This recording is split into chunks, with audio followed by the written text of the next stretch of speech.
ছেড়ে রাস্তায় কেন? আমাদের এখানে কারেন্ট নেই। গত 3 দিন ধরে আমরা বহুবার ট্রাই করছি, চেষ্টা করছি, কেউ ফোন তুলছে না, কিছু বলছে না। আমরা যোগাযোগ করার চেষ্টা করছি, কেউ আসছে না। 3 দিন ধরে কোর্টের কোনো কাজ করা যাচ্ছে না, সব বন্ধ হয়ে আছে।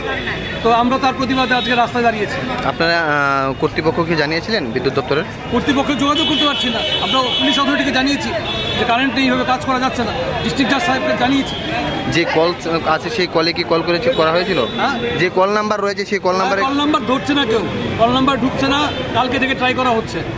এখন আপনারা কি চান? হ্যাঁ, কি চান আপনারা? কোর্টে যদি কারেন্ট না থাকে তো কোনো লয়ার কাজ করতে পারছে না, সব বন্ধ হয়ে আছে। কম্পিউটার চালাতে পারছে না, টেবিল ফ্যান লাইট কিছু চলছে না, কী করে কাজ করবে? রাস্তা কেউ শুনছে না, তাই কানে জল দেওয়ার জন্যই এই ব্যবস্থা।